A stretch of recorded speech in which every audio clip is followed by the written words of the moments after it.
today is Thursday, 14th of March 2024 at approximately 1300 or 1 o'clock in the afternoon, Central Time, U.S., and we're going to do a straight razor shave. But as we get started,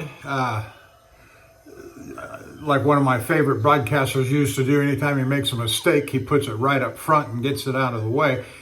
In describing the Helgestrand MK32 as a stainless steel, I was wrong. It is a carbon steel. It does have a slightly higher content of nickel from what I have been informed. But be that as it may, it's a hard steel. And that's why I generally don't involve myself. You heard me yesterday talking about Rockwell in the previous video, mentioned these things called Rockwell hardness ratings and so forth. I don't know nothing about them. And so forgive my ignorance, but I really don't care. I really don't care. Was I wrong? Yes, I was wrong. And I stand corrected. And Martin, thank you for bringing that to my attention, and which motivated me to go do a little research, which is to say I contacted a couple of my buddies, and they informed me correctly. I have all these years I have been under the impression, which is to say the last 9 years, or since I became acquainted with Helgestrand razors, I've always thought that they were stainless steel, and they're not. So there. Oops. All right, for our equipment today, I'm using good old Count Engelbert, a Boker, just a beautiful, beautiful razor, honeycomb scales, lots and lots of gold, nice sculpting on the spine, nice little portrait of Count Engelbert on the front, and we appreciate the history and memory of Count Engelbert. I did do a little reading on him, and he's quite the historical figure in stopping the Muslim hordes coming up from the south, and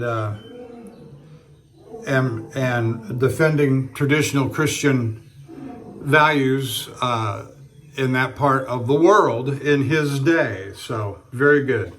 Our soap today is Sterling Bay rum, and we're going to enjoy it. Now, I finished up the last 7-day roll-up. I'm moving on to the next 7-day roll-up.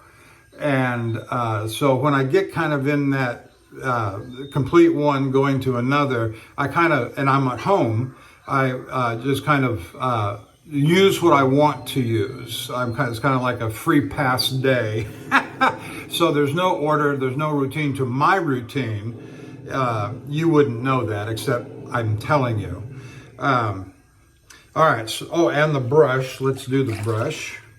We're going to use the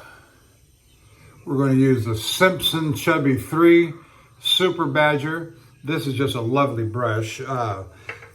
I suppose, based upon the price list of Simpson brushes, that Simpson regards their Chubby 3 Manchurian Badger to be their superior model.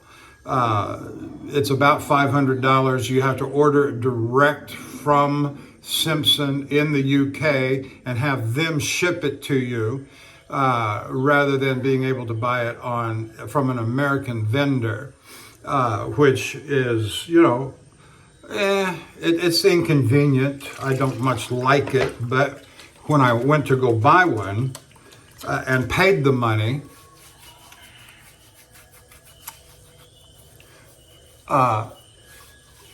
whereas the Super Badger that I just showed you was about, what, $280, $325 US.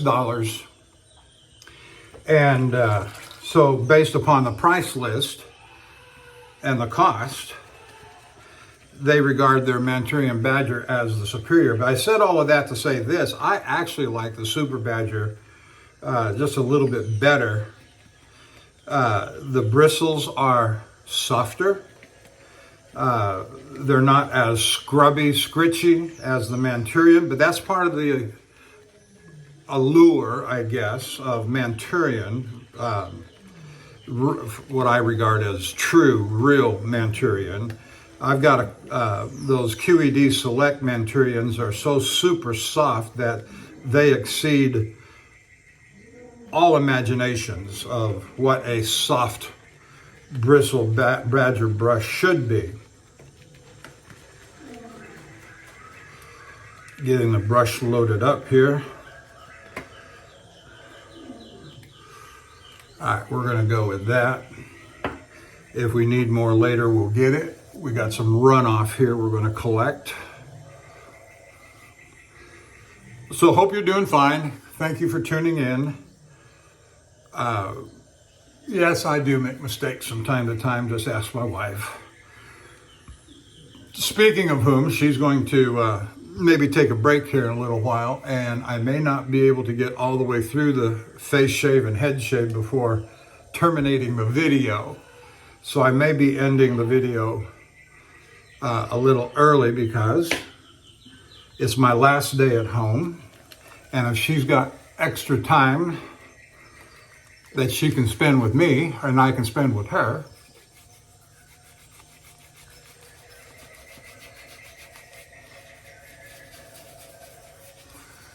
I'm going to do it. And so I've got my next load assignment going back up to Portage, Wisconsin. I just love that load. It's a 5.5 day run. They're taking 5 loads a week right now, from what I understand, which is, well, it keeps me busy, one after another, and that's a good thing. I've been off this while. I've been home. I've been off work since last Thursday when I got in from the last Portage run to get ready for the doctor's appointment I had on Tuesday, and then to get back into the cycle of load assignments. It's taken from Tuesday to tomorrow to get a load assignment. And well, actually, I got the load assignment on Monday late afternoon. Got the call, but it was for Friday. So that's kind of when you get out of the routine. That's kind of what it takes to get back into the routine, which I think sucks, but take that long.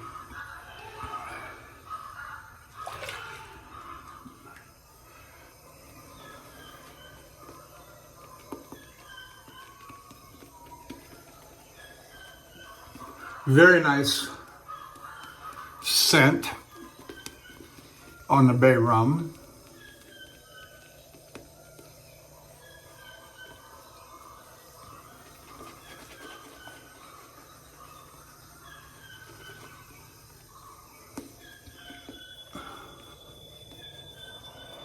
And of course, I stand by what I said in my last video about here's a badger brush. I don't care how many badgers it took to die to give me this brush. And as far as animals are concerned, I think all PETA and animal rights people can go pound sand. And the harm that they're doing to both the species. Now, I'm not talking about wanton obliteration. And I do believe in management of animals, but I think a whole lot of that is just nonsense, absolute nonsense. There have been animal species that have died and gone to extinction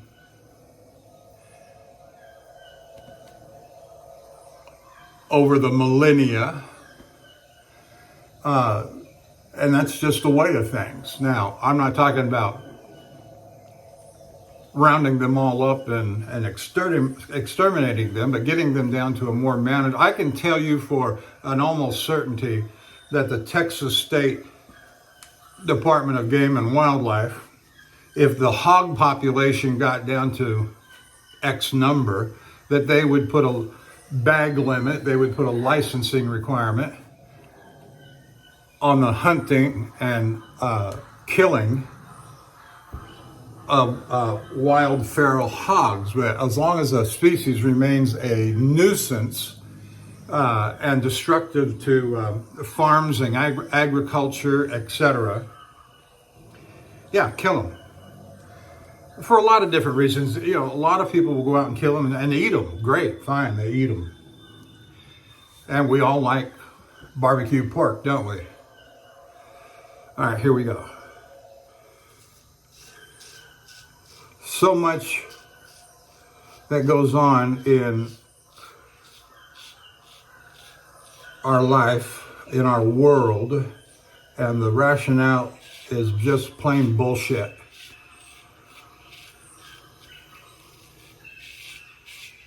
Climate change, man-made, climate change, bullshit. Transgenderism, bullshit. And I want to say these things emphatically because, you know, so many people, particularly God-fearing Christians, are just sick of the shit that's shoved down their throat. And I'll say it plainly, and I don't care what YouTube thinks, I don't care what you think, unless you agree with me, of course.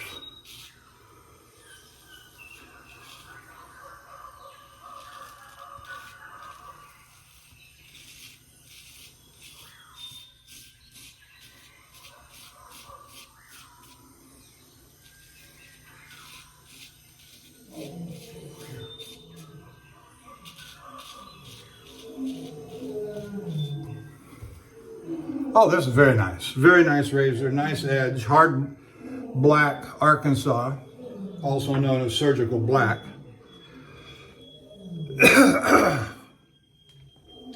Now, you might have taken offense at what I just said, and I'm not trying to be overly offensive, but I'm just past the point of caring what this world is trying to shove down our throat.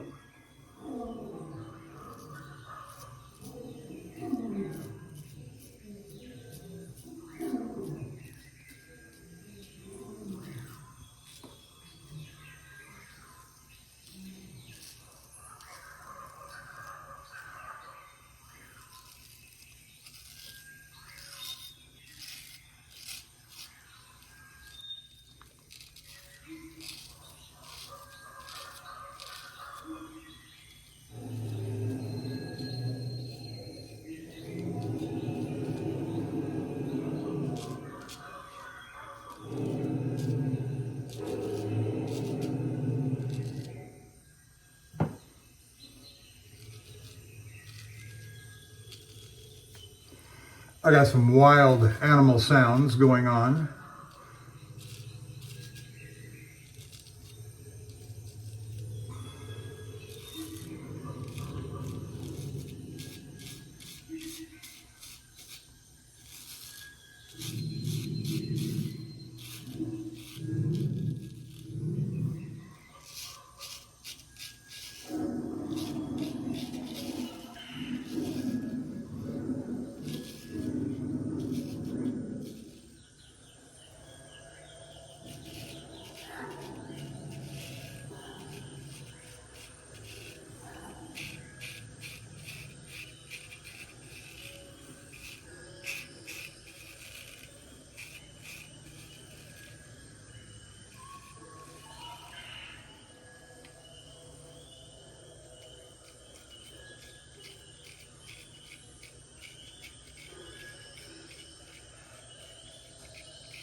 I believe very much what our Declaration of Independence starts off, that we hold these truths to be self-evident. that we are, that all men are created with certain unalienable rights, among these life, liberty, and the pursuit of happiness. And of course, Thomas Jefferson's original wording there was property in lieu of pursuit of happiness. And that's really what living our lives to the fullest, our own, what we are able to generate, not dependent upon anybody, working, making, producing, enjoying the fruits and benefits derived therefrom. Yeah, and nobody has a right to take that from us. Taxes, force of law, confiscation.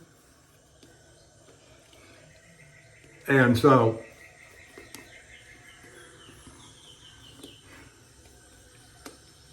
and nobody has the right to take our lives from us without the due process of law, number one, and certainly not by any act of violence. So consequently, the Second Amendment, the right to keep and bear arms to protect our life, to overthrow tyrannical government, is certainly within the right of the people. And government shall not infringe thereon. Now, you may remember several years ago, if you're as old as I am, this was within the last 15 years or so, that Newt Gingrich said in his presidential campaign run back in the primaries, I think it was 2012, I think, he wished that everybody, particularly women in foreign countries, had the right to keep and bear arms, that there'd be a whole lot of different outcomes if they did.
Very nice.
My load is supposed to load on Friday morning at 0800, and it'll be available for me by noon on the yard as a preload,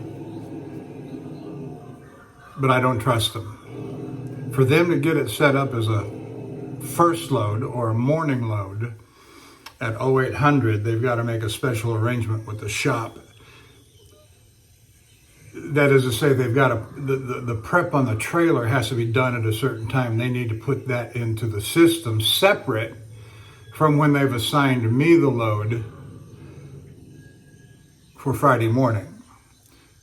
And the last time they did that, the time before last that they were supposed to do that, they screwed it up, and the load didn't get back to the yard until almost 5 o'clock, 1700.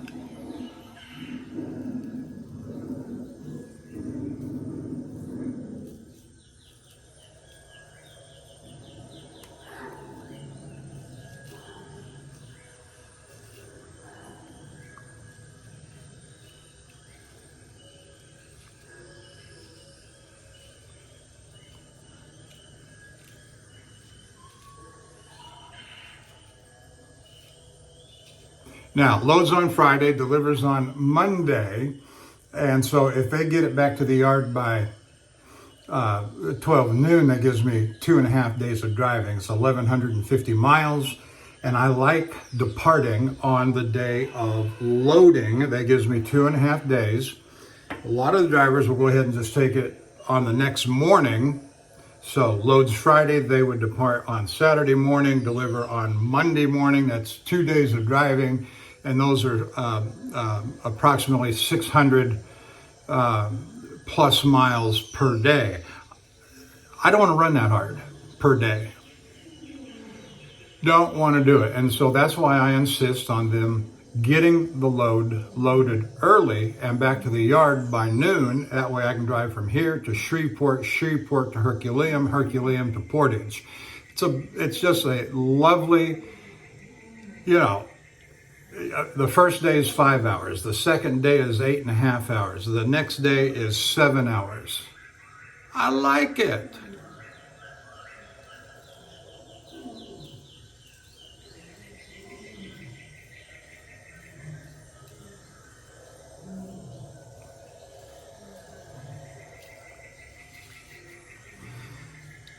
And the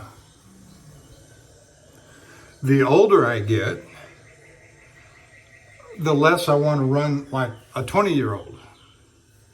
I'll do a 600 mile day when I have to. Like if I'm going up to Calgary, that second day out is a 630 mile day going from Guthrie, Oklahoma to Sydney, Nebraska.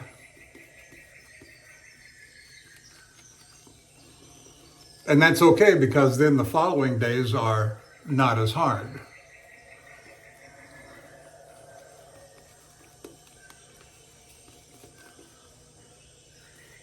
And I will tell you, I don't care what anybody says, I don't like getting up at 4 o'clock in the morning. And I don't like driving past, say, 4 o'clock, 4:30 in the afternoon. So you've got to make your adjustments where you can to get things within your liking, within your scheduling. And I'm not shy about doing that.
When I come across the lip like that, I'm endeavoring to lay the razor as flat as possible, even feeling the spine on the back side,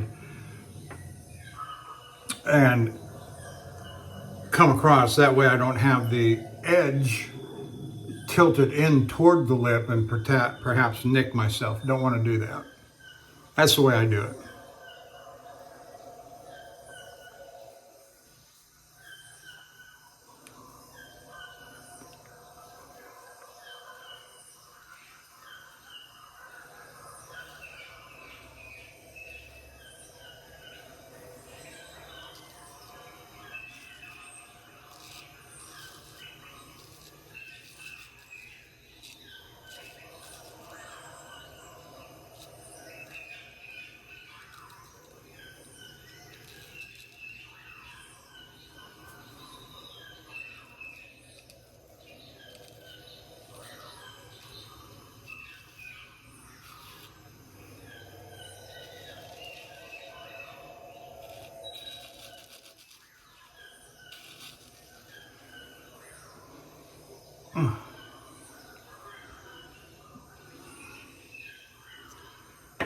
I've got a cramp that's trying to develop behind my left shoulder, and it don't feel good.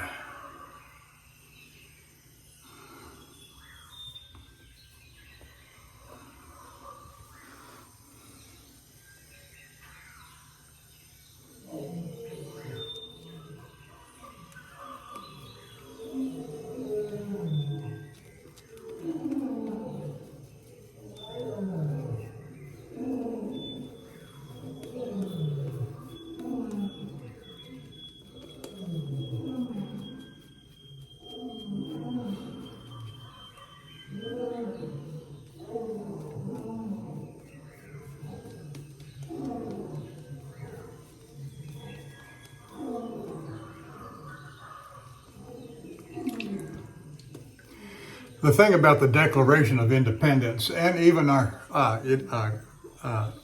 Bill of Rights, as we call them, the first 10 amendments to the Constitution, these are not man-granted rights. These are divine rights. These are natural rights by virtue of our creation or our creator. And hence they are universal in their appeal. And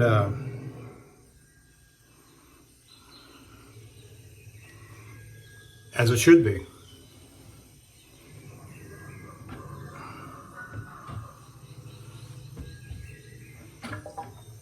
And that's the difference between the French and the Canadian. The rights of man, I believe they call them, that come out of the French Revolution and whatever it is Canada did to establish their, and they may have just adopted, I don't know, but the foundation of the rights of man are not the creator. They're the government, they're the parliament, they are the king, they are etc.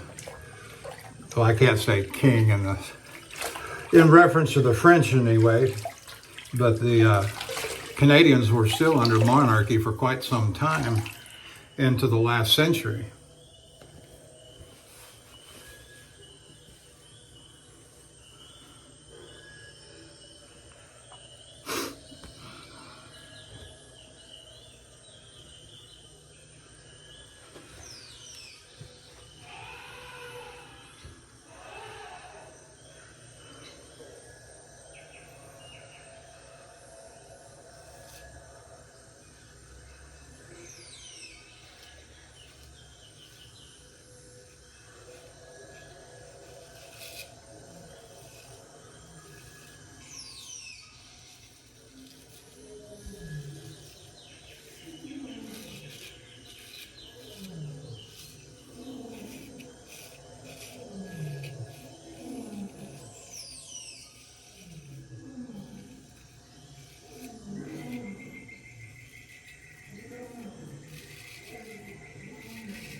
All right, very nice.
Let's rinse it down, give it the finishing strokes, and we'll see what we've got.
Check the sideburns.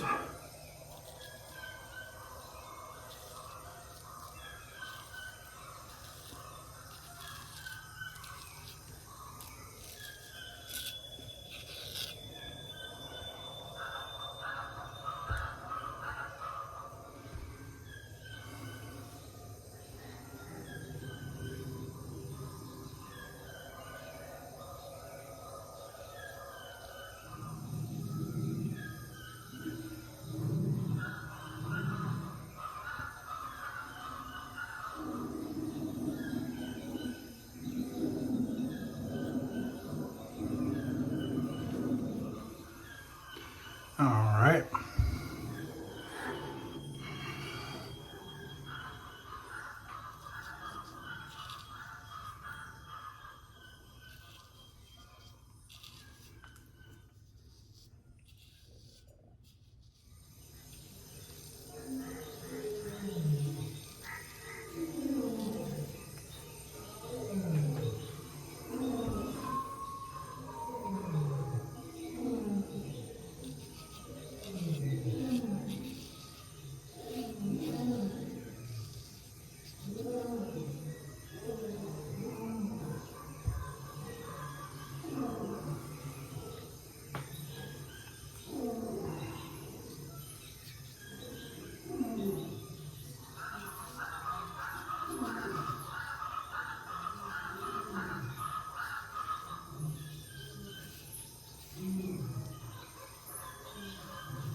Okay, I'm going to go ahead and terminate the video here, do my head shave off of camera, waiting for my wife to come back and join me, and I'll see you down the road. I'll probably do a video on Sunday morning from Herculean, Missouri. Maybe, I don't know, we'll see. Okay, talk to you later. See you down the road. Bye.